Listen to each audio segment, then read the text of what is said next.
오늘도 이렇게 추운 날씨임에도 불구하고 교회까지 나오셔서 또 온라인으로 하나님께 예배드리는 여러분들에게 하나님 넘치는 은혜와 축복이 함께 하시기를 주님의 이름으로 축복합니다. 우리는 지금 사무엘상을 통해서 그 사무엘상에 나타난 그 다윗, 이 다윗이라는 사람을 통해서 그 삶을 통해서 우리에게 예수님의 모습을 보여주고 있습니다. 그러므로 오늘 또 이 다윗의 삶을 통해서 예수 그리스도의 삶을 발견하고 여러분의 삶과 하나 되는 그런 복된 삶을 살아가시기를 주님의 이름으로 축복합니다. 자, 여기 한번 봐보세요. 오늘 본문에는 이런 내용입니다. 지금 그 그릴라라고 하는, 다시 말하면 블레셋과 유대 나라의 경계성이죠. 우리로 말하면 지금 38선 근처라고 말이죠. 그 그릴라라는 성읍이 있었는데 이 성읍이 농사를 짓고 나면 블레셋 군대들이 와가지고 다 빼앗아 가버리는 거예요. 그러니 여러분 생각해 보세요. 이게 농사라는 게 1년을 자기 가족, 부모, 또 사랑하는 자식, 또 아내, 남편이 먹고 살아야 되는데 이걸 다 뺏겨버렸다고 생각해 봐요. 그러면 이거 굶어 죽어야 되거든요. 사람이 제일 취해지고 정말 제일 힘든 게 뭐냐 하면 굶어서 죽는 겁니다. 이거는요, 명예도 없고 뭐도 아무것도 없어요. 그냥 너무 비굴해지고 취해지고 뭐 거지처럼 막 길거리에 뭐 있으면 주워 먹어야 되고 막 이런 환경이 처하거든요. 그럼 얼마나 취해지겠어요. 네, 그러니까 집집마다 막 울고 불고 난리가 나죠. 이 소식이 다윗에게 들려져 가지고 다윗이 블레셋 군대와 자기가 싸울 수가 없잖아요. 자기는 과작해야 뭐 빚지고 환난 당하고 뭐 억울한 일 당한 사람들 뭐 400명, 기꺼이 한 600명 가량 되는 그런, 자기 먹고 살기도 힘들고 자기 목숨 부지하기도 힘든 그런 상황인데 하나님께 기도했더니 가서 싸우라는 거예요. 구해라는 그 일날을.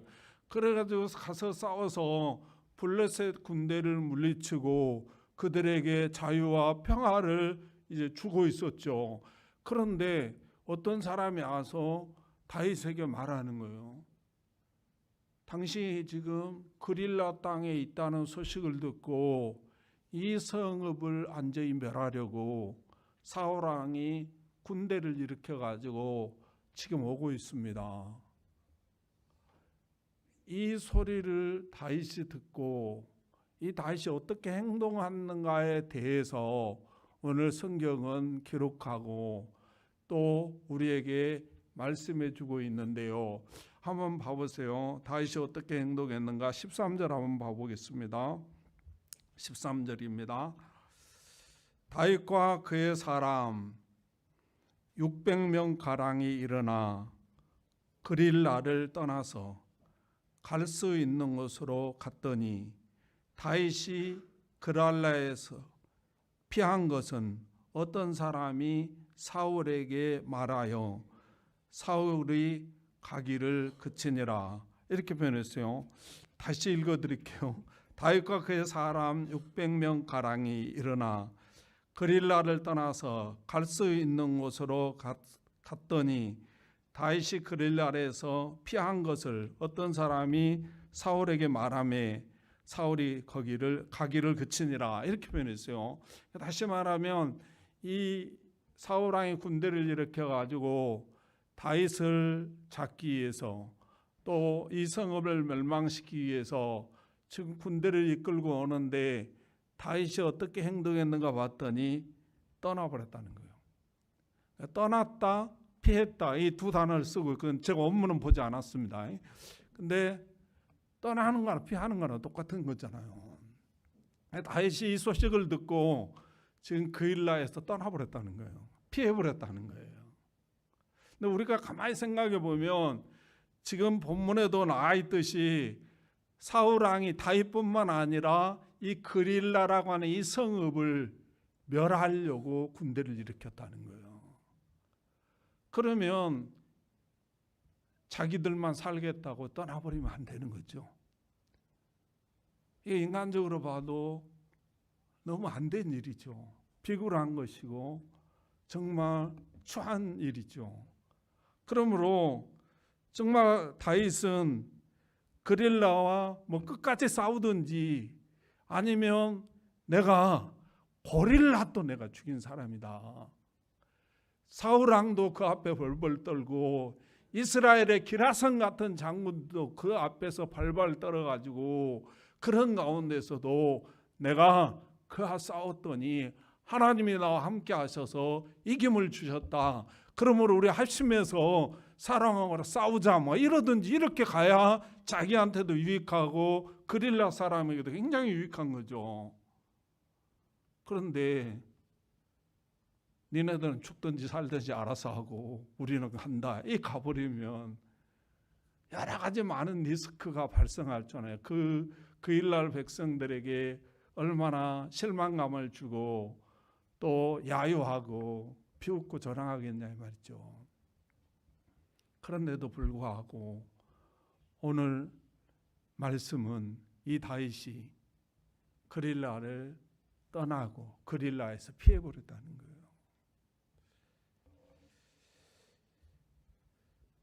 우리가 가만히 생각해 보면 정말 다윗은 용맹스러운 사람이잖아요.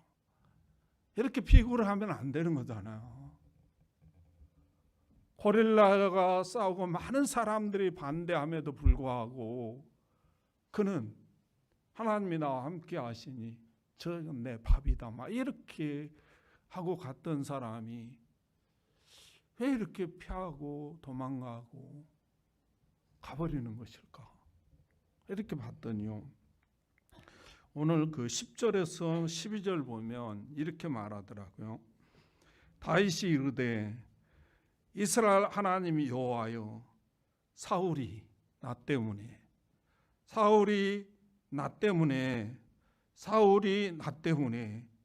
이 성읍을 멸하려고 그릴라로 내려오기를 꾀한다 함을 주의 종이 분명히 들었나이다. 그릴라 사람들이 나를 그의 손에 넘기겠나이까? 주의 종이 들은 대로 사울이 내려오겠나이까? 이스라엘 하나님이 여호와여, 원하건대 주의 종에게 알려주옵소서 하니 여호와께서 이르시되 그가 내려오리라 하신지라. 다윗이 이르되 그릴라 사람이 나와 내 사람들을 사울의 손에 넘기겠나이까 하니 여호와께서 이르시되 그들이 너를 넘기리라 하신지라. 이렇게 표현했어요. 다시 말하면 지금 다윗이 사울 왕이 자기가 그릴라 땅에 있다는 소식을 듣고 군사를 일으켜 가지고 다윗을 도왔던 이 그릴라도 함께 다 멸망시키려고 지금 온다는 소식을 듣고 다윗이 뭐 하고 있나 봤더니 하나님께 기도하고 있더라는 거예요. 그러니까 다윗이 생각할 때 나 때문에 이 그릴라 사람들까지 다 죽게 생겼는데, 그러면서 나 때문이라고 그러잖아요. 그러면서 두 가지 기도를 해요. 사울 왕이 진짜 이 그릴라 땅에 와서 이 성읍을 멸망시키겠습니까? 이거 물어보는 거예요. 그럴 때 하나님이 그럴 것이다. 또 하나는 그렇다면 이 그릴라 사람들이 나를 사울 왕에게 남겨주겠습니까? 아니면 나를 위해서 목숨 걸고 싸우겠습니까? 그 말이죠 지금. 근데 넘겨줄 것이다 이 말이죠. 이 변석이 뭐냐면 네가 그릴라 땅에 있으면 이런 역사가 일어난다는 거예요. 그릴라 땅에 있으면 사울 왕이 이 그릴라 땅을 멸망하기 위해서 올 것이고, 또 이 백성들, 그릴라 백성들이 너를 사울 왕에게 넘겨줄 것이다. 그러므로 뭐한다? 너는 여기에 있으면 안 된다 그 말이죠. 그러므로 하나님께 기도했더니 하나님의 뜻이 뭐냐면 떠나라고 하고 있다는 거예요. 그러므로 사랑하는 성도 여러분, 다윗은 계산해보고 여러 가지로 해보면 여기서 그릴라를 백성들을 놔두고 떠나고 피하는 것은 비굴한 행동이고 유치한 행동이고 많은 사람들에게 자기만 살겠다고 떠나는 손가락발질 받을 그런 행동임에도 불구하고 왜 이렇게 떠나는가? 왜 이렇게 그릴라를 피하는가? 또 언젠가는 하나님께서 가서 그릴라를 구원하러 갈 때는 언제고 또 왜 이렇게 피하라고 하는가? 여러 가지 이유를 달 수 있지만 그러나 이 다윗은 하나님이 내가 그릴라 땅에 있는 것이 하나님의 뜻이 아님을 알고 떠나고 있음을 믿으시기를 주님의 이름으로 축복합니다. 사랑하는 성도 여러분, 우리는 무엇을 결정함에 있어서 항상 계산을 합니다. 유불리를 따져요. 사람은 어쩔 수 없습니다. 유불리를 따서 나에게 유익하면 머무르고 유익이 없으면 떠납니다. 또 어떤 사람은 감정 때문에 떠나는 사람이 있어요. 제가 목회를 해보니까요, 교회 떠나면서 조용히 떠나면 좋은데 아무개 집사님 꼴 보기 싫어서 떠난다고 이런 사람들이 있어요. 그렇지 않습니까? 또 어떤 사람은 정말 여러 가지 그 환경 때문에 떠나는 사람이 있어요. 근데 이 다윗이 지금 그릴라를 떠나고 그릴라를 피하면서 환경 때문에 자기 유불리 때문에 감정 때문에 떠나는 것이 아니라 하나님의 뜻을 묻고 하나님의 뜻을 따라 떠나더라는 거예요. 이게 왜 이렇게 중요한가 봤더니 이게 주님의 모습이라는 거예요. 우리 주님은요, 많은 유대인들이 메시아가 오면 이 로마의 학대로부터 우리를 자유를 줄 알았어요. 모든 유대인들이 그걸 갈망했어요. 그리고 그 메시아를 기다리고 있었어요. 그런데 우리 예수님은 오셔가지고 십자가에서 떠나버리는 거예요. 아니 여러분, 우리가 인간적으로 생각해 보면 지금 유대인들이 얼마나 고생하고 힘든 거 아시잖아요. 그 막 살기도 힘든 가운데서도 그 조금 농사 짓고 조금 벌면 로마에다 세금 바치지요. 관리들이 다 뺏어갔죠. 그러니까 삶이 피폐해져 가지고 너무너무 살기가 힘든 거예요. 그러므로 우리 주님은 정말 이 땅에서 십자가에서 떠나야 될 게 아니라 여기에 유대인의 왕이 되어서 로마로부터 해방시켜가지고 이 백성들에게 자유를 주고 평화를 주고 그래서 따뜻한 방에서 배불리 먹고 살도록 만들어 주셔야 된다고. 그리고 모든 학대로부터 구해줘야 맞다고. 또 지금까지 그걸 바라면서 그 제자들이 3년 동안, 길게는 3년 반 동안 그 정말 가족들도 버리고 자기의 모든 생계수단인 배도 버리고 그물도 버리고 주님을 따라 살았다.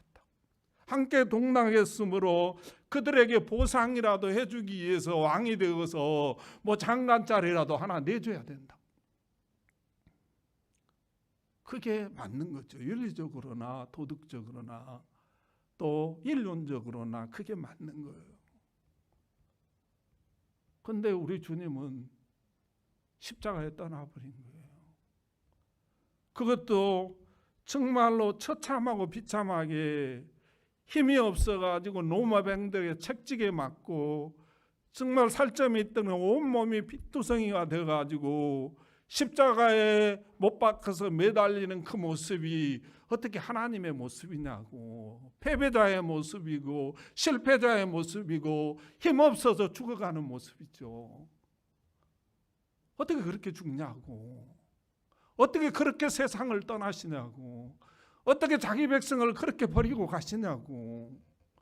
여러 가지 지탄과 우리 인간적인 생각으로 보면 말이 안 되는 이야기라고.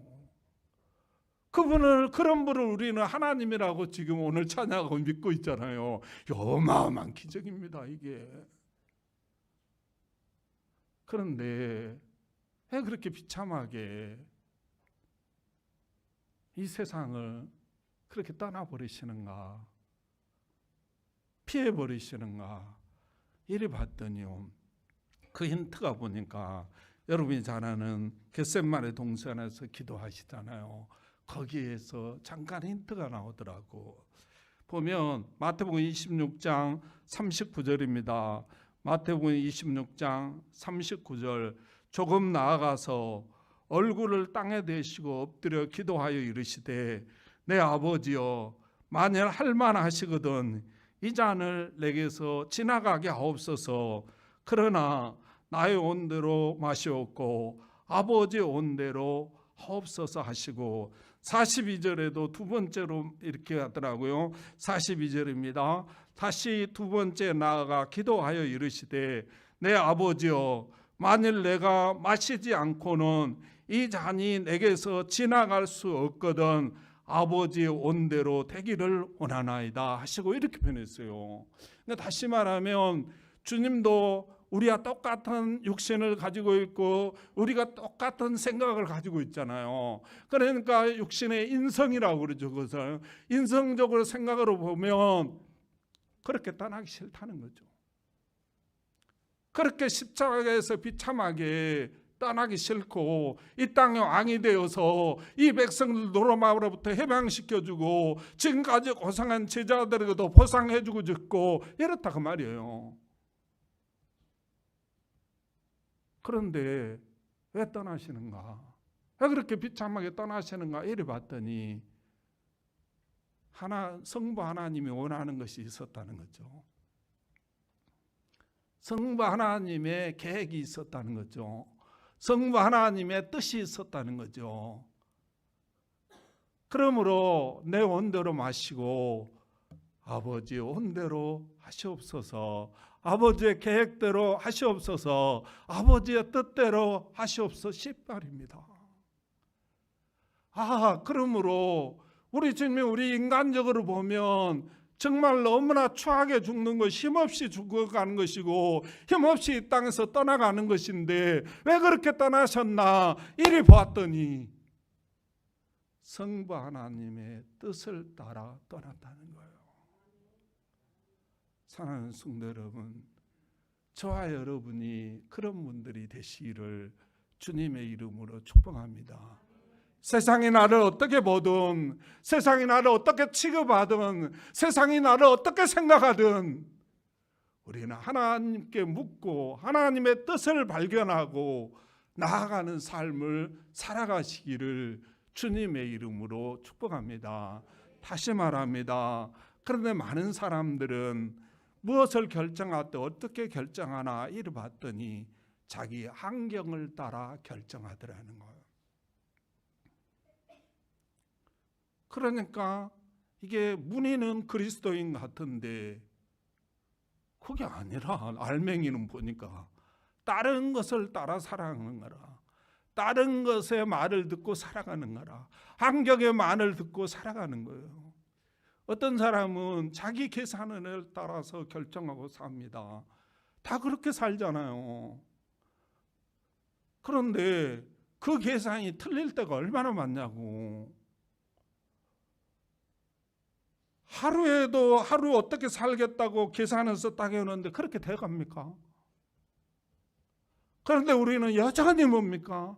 계산해서 유불리를 따라서 무엇인가를 결정하고 살아간다는 거죠. 어떤 사람은 감정을 따라서 결정한다는 거예요. 근데 그 감정은 그렇게 살아가는 사람은 절대로 이 땅에서 승리할 수가 없습니다. 다른 말로 표현하면 자기 성질을 따라 결정해서 살아가는 거예요. 성질 나면 하나님이고 뭐고 없어. 그리고 막 말하고 남편에게, 아내에게, 자식에게 막말하고, 거기에 무슨 행복이 있고, 거기에 무슨 평화가 있고, 거기에 무슨 아름다움이 있고, 거기에 무슨 인간미가 있겠습니까? 그런데 아무리 환경이 어렵고 힘들고 좋고 나쁘고, 또 아무리 유불리를 따져보고, 또 아무리 정말 속상하고 막 그런 일이 있다 할지라도 우리가 하나님께 묻고 그 하나님의 뜻을 따라서 결정해서 살아가는 그런 사람을 우리 주님은 찾고 있다는 사실을 믿으시기를 주님의 이름으로 축복합니다. 그런데 이 다윗이 우리 주님처럼 그렇게 하나님께 묻고 하나님이 떠나라 그러니까 얼마나 그 일라 사람들이 실망하고 절망하고 정말 이럴 수 있겠냐고 막 얼마나 했겠습니까? 그럼에도 불구하고 이 떠나는 모습을 우리 주님이 보시고 어떤 역사를 하나님이 이루시나 이리 봤더니요, 13절 한번 다시 보면 이렇게 표현하고 있어요. 13절입니다.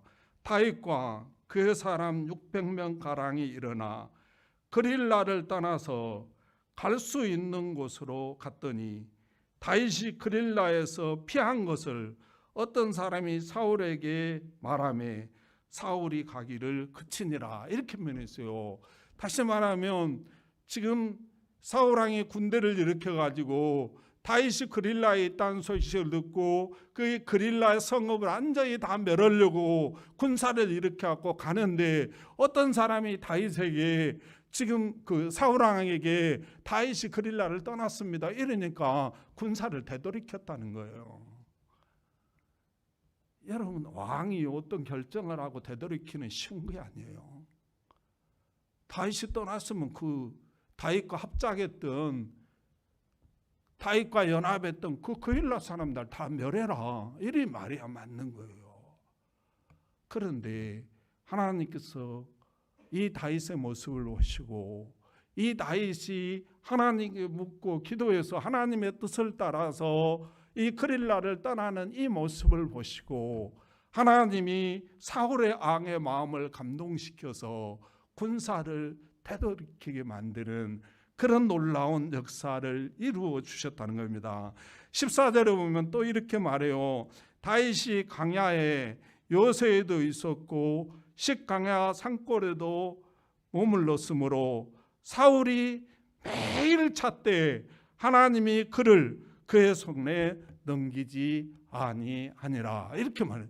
사울왕이 군세를 일으켜서 매일 찾는데도 하나님께서 다윗과 다윗의 일행을 지켜주시고 사울왕의 손에 넘기지 아니했다, 이렇게 기록하고 있습니다. 그러므로 사랑하는 성도 여러분, 하나님은 어떤 사람을 지켜주시나 이를 봤더니 하나님께 묻고 하나님의 뜻을 발견하고 결정하고 살아가는 사람을 하나님 지켜주시고 보호해 주신다는 사실을 꼭 믿으시기를 주님의 이름으로 축복합니다. 이 광야에서 안전하게 살 수 있도록 하나님께서 요새를 주셨는데요, 오늘 이 요새를 히브리 원문에 보면 메차드라는 단어를 썼어요. 이 광야에 산성을 발견해 준 거예요. 피하서 살 수 있는 산성을 만들어 주시고요, 이 십광야라고 했는데 이 십이라는 단어는요 치프라는 단어를 썼어요. 그거 뭐냐, 흘러나온다, 흘러서 넘친다, 이렇게 표현해요. 그러니까 다시 말하면 이 십광야 속에서, 이 광야 속에서 흘러 넘치는 역사가 나타났다 그 말이에요. 그러므로 사랑하는 성도 여러분, 하나님께서 하나님께 묻고 정말 하나님의 뜻을 발견하고 그걸 결정하고 살아가는 사람에게는 하나님이 지켜주시고 보호해 주신다는 사실을 꼭 믿으시기를 주님의 이름으로 축복합니다. 다시 말씀드립니다. 하나님은요 어떤 사람을 지켜주시는가, 어떤 사람을 보호해 주시는가, 성도들이니까 다 지켜주고 보호해 준다 그런 말은 없어요. 또 하나님은요 자기 감정을 따라 살아가는 삶을 지켜주겠다, 그런 말 한 적도 없습니다. 하나님은요, 자기 유별리를 따라서 결정하는 사람, 그 사람을 지켜주고 보호해준다는 말 성경에 없어요. 자기 환경을 따라서 결정하고 살아가는 사람을 하나님이 지켜준다, 그런 말도 없습니다. 여러분이 잘 알듯이 그 루시라는 여인, 시어머니를 따라가면 이방인으로서 멸시받고 천대받고, 시어머니가 완전히 거지됐잖아요. 그런데도 하나님의 뜻을 따라서 따라가니까 하나님이 그를 축복해 주셨는데, 그 당시에 요아스를 만나게 하고 다윗의 친조 할머니가 됐어요. 그 이름이 이방인인데도, 여인인데도 성경에 기록해 주었어요. 여러분, 환경이 어렵다고 그 지역을 떠나서 고생한 사람 성경은 어마어마하게 기록했어요. 또 환경이 어려운데도 불구하고 하나님의 뜻을 따라 살아가는 사람을 하나님이 축복하는 모습들을 수없이 기록해 놨잖아요. 그러므로 사랑하는 성도는 이것이 우리의 인생길의 척도가 아니고, 하나님의 말씀, 하나님의 뜻을 따라서 결정하고 사는 사람을 하나님이 지켜주시고 보호해 주신다는 사실을 믿으시기를 주님의 이름으로 축복합니다. 기도하겠습니다. 하나님, 감사합니다. 오늘도 우리의 귀한 말씀을 주시고, 오늘도 우리의 귀한 은혜를 주시고, 오늘도 우리에게 귀한 축복의 말씀으로 함께해 주신 하나님, 은혜와 사랑을 감사합니다. 하나님, 오늘도 말씀을 받고 보니 많이 부끄럽습니다. 나는 지금까지 예수를 믿는다 하면서도 하나님께 묻고 하나님의 뜻을 발견해서 결정하고 사는 삶이 아니라 내 유불리를 따라서, 또 내 감정을 따라서, 내 환경을 따라서 결정하고 살았던 나를 발견했습니다. 하나님, 이 나를 용서하시고 이제부터는 어떠한 일을 함에 있어 하나님께 묻고 하나님의 뜻을 발견하고 하나님 그 뜻을 따라서 살아가겠사오니, 오늘 다윗과 같이 놀라운 축복으로 인도하여 주시옵소서. 우리 주님께서 도와주시며 놀랍게 축복할 줄 믿고 예수님의 이름으로 감사하며 기도하옵나이다. 아멘.